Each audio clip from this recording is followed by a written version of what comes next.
ایک صحابی نے اللہ کے رسول صلی اللہ علیہ وسلم سے پوچھ لیا، صحیح حدیث ہے کہ آپ صلی اللہ علیہ وسلم سے پوچھا متی الساعہ یا رسول اللہ، صحیح بخاری کی حدیث ہے، قیامت کب آئے گی؟ آپ صلی اللہ علیہ وسلم نے جواب دینے کے بجائے، آپ بھی پریڈکٹ کر سکتے تھے، اندازہ لگا سکتے تھے، جس طرح بعض اوقات ہم سے پوچھا جائے، ہم کہتے ہیں یار ابھی ٹائم ہے، دیکھو یہ بھی ایونٹس ہونے والے ہیں، لمبی کہانیاں سنا سکتے تھے، لیکن آپ صلی اللہ علیہ وسلم نے بجائے اس طرح کی باتوں کے آپ صلی اللہ علیہ وسلم نے پوچھا وما اعددت لها، یہ مجھے بتاؤ کہ تم نے اس کے لیے تیاری کیا کی ہے۔ پریکٹیکل جو چیز ہے نا، جس کا تعلق آپ کی زندگی، اس چیز کا کوئی تعلق نہیں ہے قیامت کب آئے گی، کیا ہوگا، کیا، اس کو چھوڑو، تم یہ بتاؤ اس کے لیے تم نے تیاری کی ہے کہ نہیں۔ جب تک اللہ آپ کو غیب کے بارے میں نہیں بتائیں گے، آپ کے پاس کوئی ذریعہ نہیں ہے، یہاں تک کہ آپ خود وہاں جا کے دیکھ لیں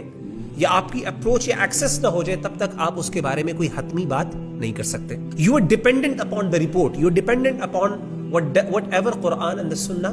دے ٹیل یو۔ قرآن مجید نے یہی اپروچ مسلمانوں کو سکھائی ہے۔ اللہ کے رسول صلی اللہ علیہ وسلم کی اللہ تعالیٰ نے تربیت بھی ایسی کی،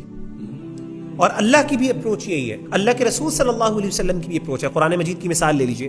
مثال کے طور پہ کچھ لوگوں نے آ کے اللہ کے رسول صلی اللہ علیہ وسلم سے سوال کیا، وَيَسْأَلُونَكَ عَنِ الرُّوحِ، اللہ تعالیٰ فرماتے ہیں کہ نبی صلی اللہ علیہ وسلم یہ آپ سے سوال کرتے ہیں روح کے بارے میں، روح کیا چیز ہے، حقیقت اس کے بارے میں بتائیں۔ تو اللہ کے رسول صلی اللہ علیہ وسلم کو اللہ تعالیٰ فرماتے ہیں کہ ان کو جواب دیجئے قُلِ الرُّوحُ مِنْ أَمْرِ رَبِّي وَمَا أُوتِيتُم مِّنَ الْعِلْمِ إِلَّا قَلِيلًا، کہ روح جو ہے وہ میرے رب کا حکم ہے، امر ہے، وَمَا أُوتِيتُم مِّنَ الْعِلْمِ إِلَّا قَلِيلًا، اور مجھے اس کے بارے میں بہت کم نالج یا انفارمیشن دی گئی ہے، اس سے زیادہ مجھے نہیں پتا۔ مجھے یہ پتا ہے کہ روح کوئی چیز ہے اور اللہ کو اس کے بارے میں صحیح علم ہے، میرے پاس اس کا نالج نہیں ہے۔ اب اس پہ ڈسکشن کرنا یا اس پر بحث کرنا، اب دیکھیں اللہ کے رسول صلی اللہ علیہ وسلم سے بڑھ کر کوئی ذہین اور فطین کوئی شخص نہیں تھا، آپ صلی اللہ علیہ وسلم سے بڑھ کر کوئی لینگویج کا ایکسپرٹ نہیں تھا۔ ڈسکشن کرنی ہوتی، کنونسنگ پاور اگر کسی کے پاس اللہ نے کسی کو دی تھی، وہ نبی صلی اللہ علیہ وسلم کو دی تھی۔ آپ کے لیے کوئی مشکل نہیں تھا، آپ اس کے اوپر بہت زبردست تقریر کر لیتے، بڑے زبردست لاجیکل اور ریزنیبل آرگیومنٹس پریزنٹ کر سکتے، بڑی اچھی تھیوریز یا فلسفیز پریزنٹ کر سکتے، آپ نے نہیں کیا۔ آپ کو اپروچ کیا سکھائی گئی؟ قُلِ الرُّوحُ مِنْ أَمْرِ رَبِّي وَمَا أُوتِيتُم مِّنَ الْعِلْمِ إِلَّا قَلِيلًا۔ یہ غیب کی معاملے ہیں،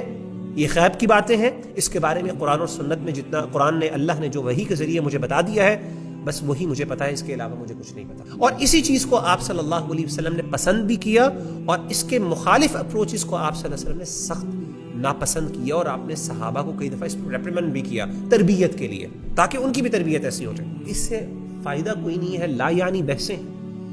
دے are unproductive, waste of time, اس طرح کی ڈسکشنز پہ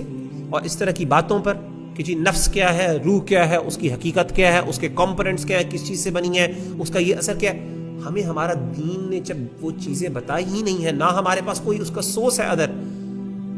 تو ہم کیسے اس کے بارے میں کوئی حتمی بات کر سکتے ہیں؟